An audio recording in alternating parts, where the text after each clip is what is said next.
Candelabro, candeeiro e candeia. Leitura bíblica: Salmos 36, 5 a 10, Filipenses 2, 15 e 16. Na visão que João relatou em Apocalipse 1, o elemento mais importante era, sem dúvidas, o Cristo ressurreto. Mas os primeiros objetos avistados eram os candeeiros, e Jesus andando no meio deles. Muitas pessoas verão a Cristo e crerão nele. Mas antes de perceberem a presença de Cristo, notarão a presença das igrejas brilhando nas trevas do mundo, atraindo as pessoas a Jesus. Outro fator a se observar é que João viu 7 candeeiros e não um. Por mais que imaginemos que uma única expressão de Deus possa ser mais eficiente, não é isso que Deus quer. Deus escolheu o caminho da multiforme sabedoria. Efésios 3, 10. O que é claramente notado nos capítulos 2 e 3 de Apocalipse, ou seja, uma igreja só, com seu jeito e peculiaridades, não pode ser sozinha à luz de Deus. Ele deseja muitas. Cada um dos 7 candeeiros, representando uma das igrejas da Ásia Menor a quem João escreveu, tem um caráter diferente e peculiar. Muitas tinham sérios problemas em sua teologia e práticas, mas o Senhor não as rebaixa da condição de igrejas de Deus. Pelo contrário, chama os vencedores em cada uma delas a permanecer na graça e na obediência ao seu Senhor.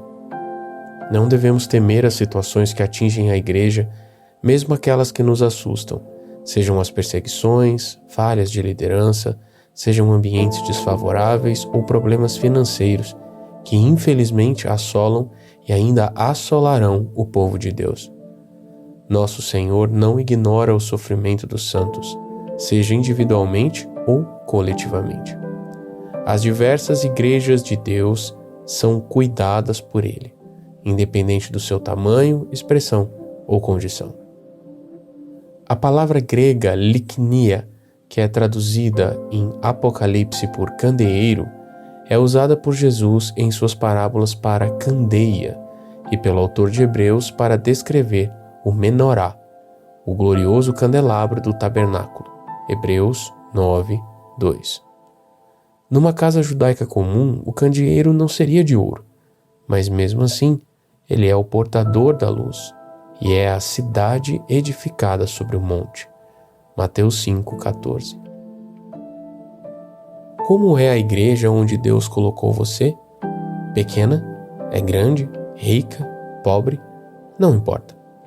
Desde que seja cheia da presença de Deus, com irmãos e irmãs que buscam e vivem a palavra santa de Deus, crendo em Jesus e glorificando ao Pai, ela brilhará no mundo.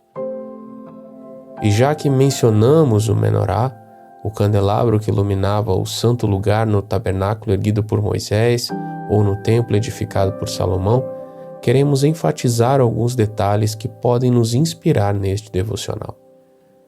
Primeiro, ele era feito de ouro, assim como os candeeiros de Apocalipse 1. Esse metal é precioso, raro, não se deteriora com a ferrugem, mas permanece polido e brilhante sem se corromper. Assim é a natureza santa de nosso Deus. Ele é precioso, se dá a conhecer aos que o buscam e não pode ser corrompido jamais. Confira Salmo 36, do 5 a 10, Salmo 25, 14 e Malaquias 3, 6. Segundo, o menorá não era fundido ou montado em partes, mas era modelado a partir de uma única peça batida, golpeada até obter sua forma. Isso é possível porque o ouro é um metal maleável, mas exigia muito trabalho e perícia do artífice. Nisso lembramos do sofrimento de Jesus, aquele que foi batido em nosso lugar, a sua igreja, Isaías 53, que é moldada conforme Cristo, Efésios 4, 24. O formato das hastes do menorá, os braços que sustentavam as lâmpadas eram como flores de amêndoas. A flor de amêndoa é a primeira a aparecer após o frio do inverno, nos lembrando da ressurreição de Cristo. Cristo foi batido e ferido, mas ressuscitou para nos dar vida. Terceiro, as lâmpadas do menorá brilham por causa do azeite colocado nelas, e o azeite simboliza a unção do Espírito Santo. Eram 7 lâmpadas. Esse número na Bíblia é frequentemente associado a um trabalho completo. Em Apocalipse, vemos 7 Espíritos de Deus. Não que o Espírito esteja dividido em 7 partes ou que na Trindade haja 7 Espíritos, mas o Espírito Santo de Deus está trabalhando de forma perfeita e completa na sua igreja. Isaías 11 mostra que o Messias, Jesus, estaria sob o Espírito do Senhor, o Espírito de sabedoria e discernimento, o Espírito de conselho e poder e o Espírito de conhecimento e temor do Senhor. 7 itens mostrando quão capacitado é o nosso Salvador.